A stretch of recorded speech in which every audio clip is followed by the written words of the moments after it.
তোমরা আমার বন্ধু, তো তোমাদের সাথে আমি আনন্দও শেয়ার করি, আমার কষ্টটাও শেয়ার করি। মানে আমি সবটাই কিন্তু তোমাদের সাথে বলি, আর আমি তোমাদের থেকে কিন্তু সাজেশনও চাই। যাই হোক বন্ধুরা, কিছু কথা তোমাদেরকে আমি বলবো।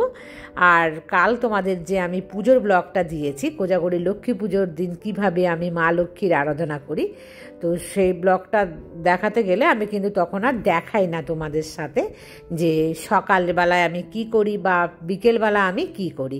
তো ভেবেছি যে আজকে আমি তোমাদের সাথে শেয়ার করব পুজোর আগে বা পেছনে, কারণ কাজ তো আমাদের থাকেই থাকে, খাওয়া দাওয়াও থাকে, সেগুলো তো আর দেখাই না সেদিনকে। আর চৈতালি সেদিন আমায় বলেছিল, তো ভাবলাম যে আজকের ব্লগটা ওদেরকে আমি দেখাই। আর পুজোর ব্লগের সঙ্গে ছাড়লে তো অনেক বড় হয়ে যায় না, দেখতে ভালো লাগে না, সেই জন্য সেদিন আমি তোমাদের সাথে শেয়ার করেছি যে এরকম আমি আমার শ্বশুর বাড়ির লোককে দেখি কি দেখি না, সেই বিষয়ে কিন্তু আমি তোমাদেরকে জানিয়েছিলাম।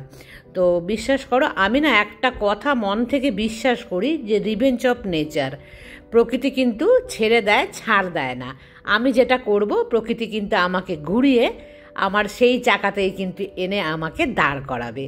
এটা আমি না, অবশ্য তোমরা সবাই কিন্তু বিশ্বাস করো, কারণ কর্মের ফল, আমি যেরকম কর্ম করব সেই ফলই কিন্তু আমি পাবো এবং পেতেই হবে।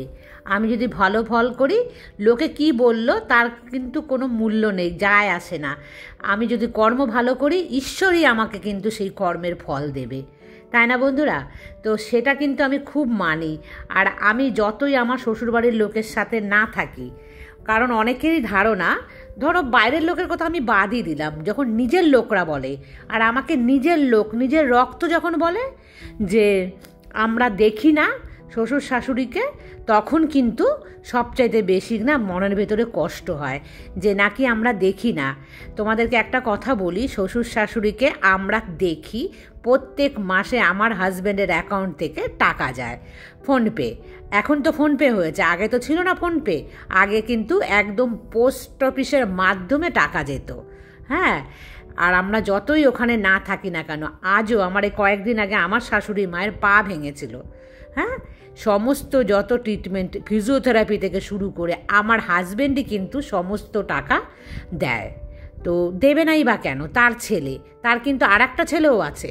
দেখো, আমরা কখনোই মনে করি না যে আর একটা ছেলে কি দিল বা না দিল। ওর মা, ও মনে করে যে দায়িত্ব আমার। শুধু ওর মা না, ওর বাবাও আছে, আমার শ্বশুরমশাইও কিন্তু আছে, সেই সমস্ত দায়িত্ব আমাদের। তো দূর থেকে অনেকেই ভাবে যেহেতু কাছে আমি থাকি না, কাছে না থাকলে দায়িত্ব নেয় না, আর যারা কাছে থাকে তারাই কি শুধু দায়িত্ব নেয় না? যে দায়িত্ব নেওয়ার সে কাছে থাকলেও নেবে, কাছে না থাকলেও নেবে। আর যা দায়িত্ব না নেওয়ার, তারা ঘরে বসে যখন জাকিয়ে শ্বশুর শাশুড়ির সম্পত্তি দখল করে বসে থাকবে, তারাও কিন্তু দায়িত্ব নেবে না। এই ধারণাটাই ভুল যে বাড়ির বাইরে আছে মানে সে নেয় না দায়িত্ব। তো আমি না একটা ভীষণ কষ্ট পেয়েছিলাম, এবং তোমাদের কেন শেয়ার করছিলাম, রীতিমতো ঝগড়া হয়েছিল, বুঝেছো, আমাদের সাথে। সেই কারণে আমি তোমাদেরকে সেদিন বলেছি, ভাবি যে বলবো না, কিন্তু এত অতিরিক্ত মাত্রায় খারাপ কথা হয়েছিল না, তখন কিন্তু আমি আর থাকতে পারিনি। মন থেকে এতটাই আমার কষ্ট হয়েছিল যে তখন আমি ভেবেছিলাম যে কিছু সাক্ষী প্রমাণ আমি দেব। আর আমার শাশুড়ি মা যদি বলেও যে হ্যাঁ টাকা দেয়, তাতেও কিন্তু তারা বিশ্বাস করবে না, সেই কারণে আমি প্রমাণের কথাটা বলেছিলাম। আর এইটুখানি শিক্ষা আমার মাঝে বা আমার হাজব্যান্ডের মাঝেও আছে যে মা বাবাকে দেখতে হয়। আমি দূরে আছি মানেই যে দেখব না, এটা কিন্তু একদমই নয়।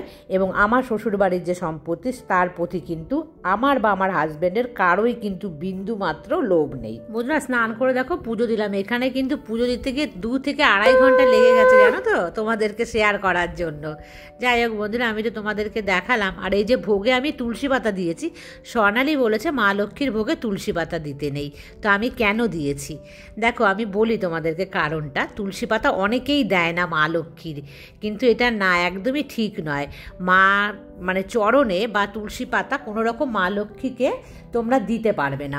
মা লক্ষ্মীর বুকে, হাতে, পায়ে কোনো জায়গাতে দেওয়া যাবে না, কিন্তু ভোগে দেওয়া যাবে। কারণ মা লক্ষ্মীকে যখন আমরা ভোগ নিবেদন করব, মা লক্ষ্মীর হাজব্যান্ড স্বামী হলো নারায়ণ। তো নারায়ণকে তুলসী পাতা দিয়েই তোমাকে দিতে হবে তাকে ভোগ। মা লক্ষ্মীর ভোগ দেওয়ার আগে নারায়ণকে স্মরণ করে তবেই কিন্তু তুমি লক্ষ্মীকে দেবে। আর না হলে কিন্তু মা লক্ষ্মী, নারায়ণের ভোগ না হলে তিনি কিন্তু নিতে পারবেন না। আর নারায়ণের ভোগ মানেই তুলসী পাতা, সেই জন্য নারায়ণকে উদ্দেশ্য করে প্রথমে দিতে হবে, দিয়ে মা লক্ষ্মীকে দেবে, তাহলেই কিন্তু সেটা মা লক্ষ্মী গ্রহণ করবে। তো সেই কারণে মা লক্ষ্মীর ভোগে তুলসী পাতাটা অবশ্যই দেওয়াটা দরকার। তো মা লক্ষ্মীর পুজোতে তোমরা কিন্তু যারা যারা দিতে না দিও, বা তোমাদের বড় কোনো গুরুকুল বা কোনো গুরুদেব থাকলে তাদের সাথে জিজ্ঞাসা করে এই কাজটা কিন্তু করো। তো আমি এটা জানি, আমাদের গুরুদেব থেকে শুরু করে আমার মায়েরাও বলে, তো সেই জন্যই কিন্তু আমি এটা দিই এবং এটা আমি মানি। আর বন্ধুরা দেখে তো চাল কুমড়ো পাতাটা চালের গুঁড়ো করেছিলাম কিন্তু, আর একটুখানি আটা দিলাম। আমার ঘরে না একটুও ময়দা নেই বা বেসনও নেই, আটা দিয়ে আর চালের গুঁড়ো দিয়ে কিন্তু ওটা বানাবো, মেখে আমি রেখে দিয়েছি। আর এই রান্না করতে গিয়ে চৈতালির কথা মনে পড়ছে, কারণ চৈতালি বলেছে আমি নিরামিষ খাই না, আমি তো সব সময় মাছ খাই। তো আমি তোমাদেরকে শেয়ার করছি দেখো। আর চৈতালিকে বিশেষ করে এই যে আমি কিন্তু নিরামিষ খাই সপ্তাহে একদিন, মানে অনেক কষ্ট করে দেখেছো, মুগ ডাল বানিয়েছি টমেটো দিয়ে, আর গাঢ় গাঢ় ডাল খেতেই ভালোবাসি। তো রান্না করতে গিয়ে ভাবছি যে হ্যাঁ সত্যি তো আমি কোনো দিনই শেয়ার করি না নিরামিষ, তবে একদিন খাই। আগে কিন্তু এই একদিনটাও আমি খেতাম না, আমার খুব কষ্ট, মানে আমি মেছো তো এতটাই মাছ খেতে খেতে অভ্যাস হয়ে গেছি, তাহলে বুঝতে পারছো আমার মেয়ের কত কষ্ট হচ্ছে। আমি এত বুড়ো হয়ে গেছি তাও কিন্তু আমি মাছ ছাড়া খেতে পারি না, আর আমার মেয়েটা কত মানে কষ্ট করে ওখানে খায়। কিন্তু আমি কি বলে খাওয়ার সময় ভুলে যাই মেয়ের কথা, কিন্তু তখন মনে হয় যে আমি তো খেতেই পাচ্ছি না কিছুতেই, আর মেয়ে তো ওখানে বাধ্য হয়ে খাচ্ছে, কি আর করা যাবে। মেয়েকে জন্য বারণ করেছিলাম বারবার যে যাস না, ওখানে গেলে কিন্তু তুই খাবার কষ্ট পাবি, কিন্তু মেয়ে তো শুনলো না আমার কথা। আর কি করব, আমি কিন্তু একাই মাছ কিনে কিনে খাই অনেক। তবে বন্ধুরা আমি যে অনেক কিছু খাই তা কিন্তু একদমই নয়। অনেকেই আছে আমি ব্লগে দেখি কত রকম রেগুলার ভাজা পুরি বানিয়ে বানিয়ে খাচ্ছে, আর আমি কিন্তু ওই সমস্ত কিচ্ছু খাবার খাই না। আর অনেক খাবারও কিন্তু আমি একদমই খাই না, আমি যতই মোটা হই, কারণ এই মোটাটা হলো আমার ধাজ। আর দুপুরবেলা দেখেছো একটু শুয়েছি, দিয়ে আধা ঘন্টা মতন তারপরে কিন্তু আমি উঠে পড়লাম। আর আমার তো মোটার ধাঁচ, আর অনেকেই আছে রোগা পাতলা, তারা কিন্তু প্রচুর খায়, মানে আমার চাইতে ডবলেরও বেশি খায়, তারপরেও কিন্তু তাদের স্বাস্থ্য হয় না।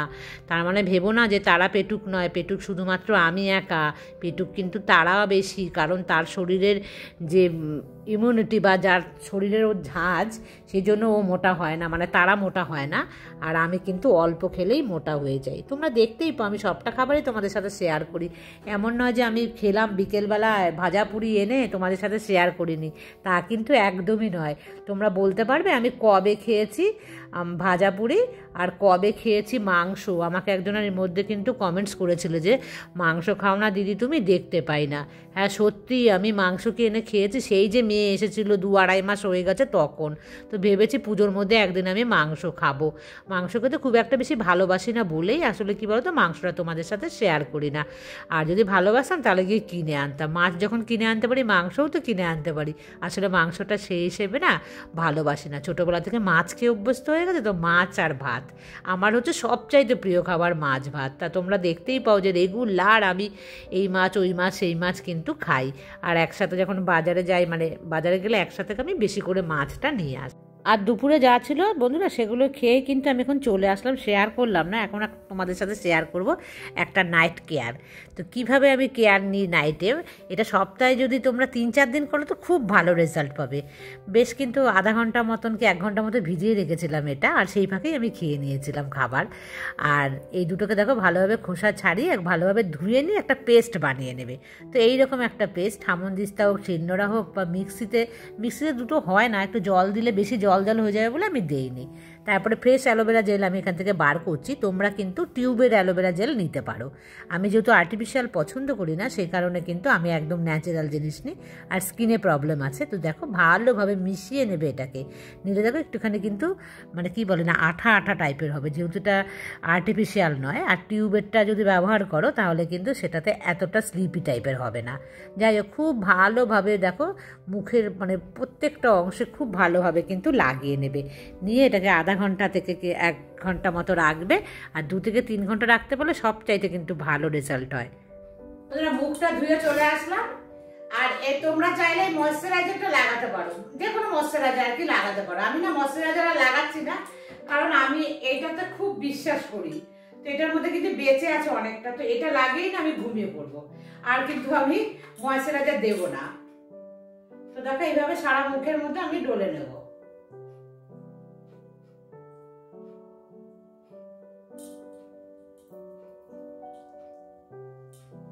তো দেখো বন্ধুরা, এখানে কিন্তু আস্তে আস্তে আস্তে আমার স্কিন দেখো টেনে মানে অ্যাবজর্ব করে নিচ্ছে, আস্তে আস্তে তো টেনে নিচ্ছে স্কিনে, আর এটা টেনে যাবে, কিচ্ছু হবে না। একটু টান টান লাগতে পারে, মানে তোমাদের লাগতে পারে, আমার অভ্যাস হয়ে গেছে বলে আমার কিন্তু লাগে না।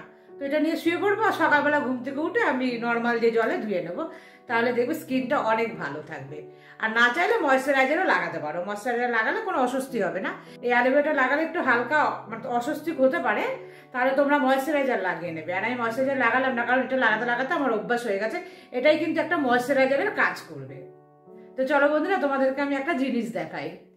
এই দেখো বন্ধুরা, এই নেল পলিশটা আমি কিনেছি, 40 টাকা দাম নিয়েছে একটা। দেখো এই কালার কেমন হয়েছে জানিও। আর দেখো বন্ধুরা, আমি তো কখনো মানে আমার মাথার যে হোস্টেল ক্লিপ তোমরা দেখতে পাবে, এটা পরেই আমি দীঘাও ঘুরতে চলে যাব, মেয়ের কাছেও চলে যাব, আবার ঘরে পরে কিন্তু আমি জামা কাপড়ও কাচবো, বাসনও ধোবো। এটা কিন্তু ভেবো না পুরনো, এরকমই আমার কাছে আর একটা আছে যেটা আমি ব্যবহার করি, তবে সেটা গোল না, সেটা কিন্তু লম্বা। আর এই একটা দেখো নিয়েছি, জেপির বলে যে মানে ক্লিপগুলো নাকি ভালো, দেখো 30 টাকা করে দাম নিয়েছে এক একটা, তো দুটো নিলাম।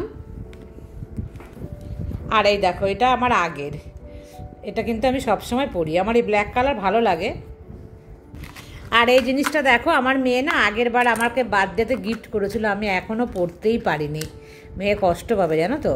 ভীষণ কমন একটা জিনিস, খুব সুন্দর, মেয়ে আমাকে না বলে অনলাইন থেকে নিয়েছিল।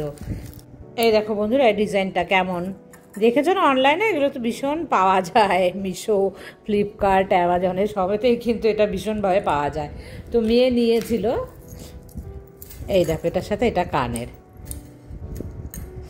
তো পড়িনি, ভেবেছি যদি কোথায় যাব আর একা একা। তো যাই হোক, কেমন লাগছে বন্ধুরা। আর আমি না ভীষণ বড় জাতের জিনিস পরতে ভালোবাসি। কেমন হয়েছে বন্ধুরা? এটা আমি অনলাইন থেকে অর্ডার দিয়েছে, দিয়ে আমার বাড়িতে না, তাহলে আমি বুঝে ফেলবো। তো ওর বান্ধবীর বাড়িতে, বিদিশা যে মেয়েটা, ওর বাড়িতে এটা অর্ডার দিয়েছিল, দিয়ে ওর বাড়িতে এসছে যেদিনকে আমার বার্থডে, সেদিনকে সকালবেলা ও ঘুম থেকে উঠে মানে ওর কাছে এনে লুকিয়ে রেখেছিল, টিউশন পড়তে গেছে তখন ওর থেকে নিয়েছে, নিয়ে তারপরে আমাকে দিয়েছে। ও বলছে এই যে তোমার জন্য। আমি বললাম তুই কেন খরচ করেছিস, এটা তো 200-250 টাকা তো দাম আছেই বলো। তো তখন বলছে না তোমাকে বললে। আমি বললাম তুই আমাকে বললি না কেন? তখন বলছে না, যদি তোমাকে আমি বলি তাহলে তুমি নেবে না, এই জন্য আমি তোমাকে না বলে নিয়ে এসেছি। তোমার পছন্দ হয়েছে? আমি বললাম হ্যাঁ আমার খুব পছন্দ হয়েছে। দেখো, আর আমি বড় জাতীয় জিনিস করতে পছন্দ করি, তো তার জন্য। আর বন্ধুরা, সামনেই কিন্তু আমার আবার বার্থডে আসছে, মানে 1 বছর হয়ে গেল, এটার বয়সও কিন্তু 1 বছর হতে চললো। তো এখন আমি পড়তে পারিনি, পড়বো কোনো একদিন, তুমি অবশ্যই পড়বো, তোমাদের সাথে শেয়ার করবো। তো বন্ধুরা, আজকে সারাদিন এই বৃহস্পতিবার দিনটা কেমন গেল, আমি কিন্তু মানে ওই যে লক্ষ্মী পুজোর ব্লগটা ছাড়লাম, তার সাথে সাথে কিন্তু এটাও আমি তোমাদেরকে দিচ্ছি, কারণ যারা পুজো দেখতে ভালো না বাসো, তারা তো, আমি বৃহস্পতিবার দিন আগে পেছনে কি করেছি সেটুকুনি তো তোমাদের জানার ইচ্ছে আছে, তো সেটাই তোমাদের সাথে এই ব্লগে আমি শেয়ার করলাম। আর চৈতালি আগের দিন আমায় জিজ্ঞাসা করেছিল, একটা পুজোর ব্লগ ছেড়েছিলাম যে তুমি কি খেলে কি করলে জানিও, সেদিন না আমি আর জানাতে পারিনি, তাই ভেবেছিলাম যে ঠিক আছে আগে পেছনে একটা ছোট্ট করে ব্লগ দিয়ে দেবো, তাহলে ওরা বুঝতে পারবে যে আমি ওই পুজোর আগে পেছনে আমি কি করেছি, সেটা ওরা মানে দেখতে পাবে। আর এখন ঘড়ির কাঁটাতে 10টা 15 বেজে গেছে। তো আজকের মতন এই পর্যন্তই রাখছি, আবার দেখা হবে নেক্সট ব্লগে। ততক্ষণ তোমরা সবাই ভালো থেকো, সুস্থ থেকো, সাবধানে থেকো। Good night.